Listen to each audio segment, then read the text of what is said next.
We are back here at Air Canada Centre right now with the Fast Break panel. Joining me today is sitting on the far end. We've got Adrian Chetty. He is a writer. We've got filmmaker Evan Reese in the center and Don Kingu, founder of ATBNews. Guys, let's talk about the last clip that we just saw. It was about DeMar and Kyle and their relationship. When I think of one, I kind of think of the other. Have you guys seen that camaraderie anywhere else? And do you think that it leads to their success, that it makes it bigger? Definitely. I think it's a big part of their success. As in terms of seeing it in somewhere else, I would say LeBron and Wade is an example of like that brotherhood that you see with DeMar and Larry. You know, it's something that is formed without really trying. You know, they just go out there and they be themselves, and that's what it is. And how does it cater to the success? I mean, it helps in it's easier to play. Once you have that camaraderie and that brotherhood, it makes it easier on the court, to make plays. You know where your partner wants the ball, you know how he likes it. It just plays in that sense. It's that vibe off each other. Evan, what do you think? And I would say it contrasts in the other way too, because if they weren't winning, they wouldn't be joking around. They'd be like, oh, really bummed in the interviews. But I would harken back even further. I would go back to Dirk and Steve. Yeah. Okay. They came into Dallas together. Two guys came up. They became all-stars together, made the playoffs together. There's photos on the internet of them drunk together out in the club. So that's the original bromance that I would So you do think that it caters to the success in the overall picture? Yeah, how about Adrian? I agree. I think Wade and LeBron is the most recent one I can think of. But I just think Larry and DeMar take it to another level. And the reason why I say that is LeBron was already established as one of the NBA's all-time greats. Wade was a champion before LeBron got there.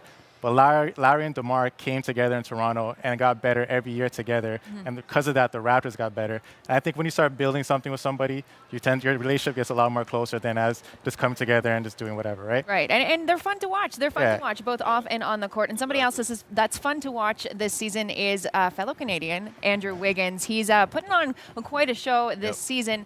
What I want to know, though, is when everything's said and done, do you think he's going to be the best Canadian to play in the NBA ever? Adrian? I think it's too early to tell. I think Steve Nash is going to hold that title for a long time. The reason why I say that, two-time MVP, led the league in assists 6 times, then 50, 40, 90 club. He leads all NBA in that. And it's also just the impact that he had on Canadian basketball. I mean, he set the way for these guys. And he was playing at a high level when there wasn't that many known NBA Canadian players, right? Yeah. And now there is. And I think a lot of that is because of Steve Nash and what he has done throughout the NBA. Okay. Yeah, I would totally agree. I mean, not only is Steve Nash a first ballot Hall of Fame, he's one of the top, I would say definitely top 3, top 4 point guards of all time. It's going to be hard for Wiggins to kind of put himself into that conversation at that position, which is filled of so many superstars. And plus, it's all about timing. Like, Steve kind of brought basketball to Canada, at least into the limelight, whereas now it's already here. It'll be hard for Wiggins to kind of make that same impact. And now it's common to see the Canadians in the league as well. How about you, Don? Definitely. I mean, he's definitely not there yet. I mean, I feel like with time, he'll definitely get there. No disrespect to Steve Nash, 2-time MVP, but Andrew Wiggins he started off pretty well. I mean, he's averaging 26 points right now. They got good pieces there in Minnesota. He just needs to win more and get some more awards, and eventually he'll get up there. One more. One thing I want to add to that. Yes. To me, it's also until Wiggins starts getting NBA players paid, he won't be at Nash's level, because Amari Stoudemire should thank Nash every single day since that contract with the Knicks. That's true. Joe Johnson, same thing, should thank him.